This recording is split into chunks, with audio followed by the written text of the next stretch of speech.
Hey, what's up? My name is Charles. Welcome to my channel.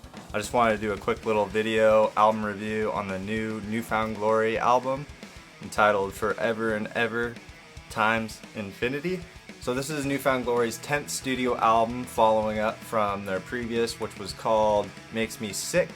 And pretty much this album has everything you'd have to expect from a New Found Glory album. It's got the catchy riffs, it's got the catchy hooks, sing-along melodic choruses, a few guitar solos here and there, and chunky power chords played all the time. What more could you ask from pop punk, right? Besides a bunch of songs about girls, which this album has. So this whole album pretty much is just a high energy pop punk album. It's got the classic punk rock beat driving through every song pretty much, except for about 2 of them, which I'll talk about a little bit. But I'm not going to bore you with an explanation of every single song because this would just take way too long. I think there's 15 or 16 songs. Pretty long album. So the couple songs from the album that I thought stood out a bit were Himalaya and Shook by Your Shaved Head, which actually were 2 singles.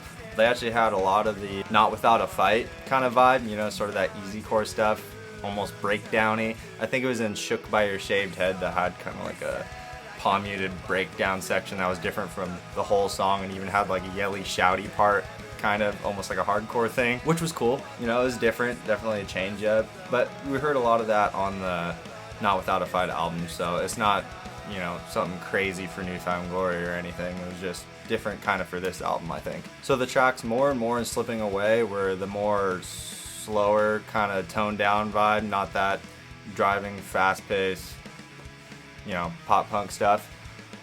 Still pop punk, but just kind of slower down, which they do a lot. I figured I'd mention those 2 since those are the only slower ones on the album.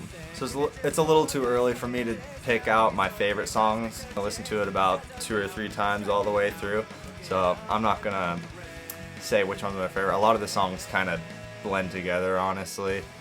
They're all fun and catchy, but they just kind of start sounding the same. There's not a ton of innovation, I guess is what I'm trying to say. Like on the previous album, Makes Me Sick, they kind of dove into some synth stuff and added some, different elements into the music.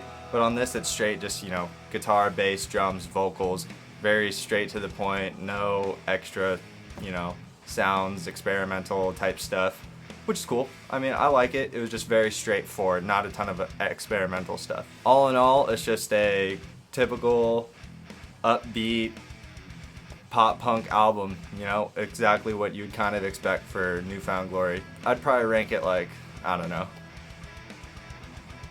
maybe like a 7 out of 10. Anyways, I think that's pretty much it. I just want to give my first couple thoughts on this album. If you like pop punk or easycore, that type of thing, I think you'll enjoy it. There's not a ton of, new influence stuff on it. It's just straight up kind of pop punk formula, which is cool. I like it. There's some songs on there that I'll go back to for sure. So I did a couple covers of the singles that came out from this. So if you want to check those out, just go back into my older videos. I might do a couple more from this that weren't singles. I'm not sure yet. We'll see. I'll have to listen to it a little bit more. If you like this video, leave a like and let me know in the comments what you think about this album. If you like it or if you think it totally blows or whatever. I appreciate you guys watching and I'll see you in the next video. Thanks. Bye. Restart, reset, I can live a life with regret.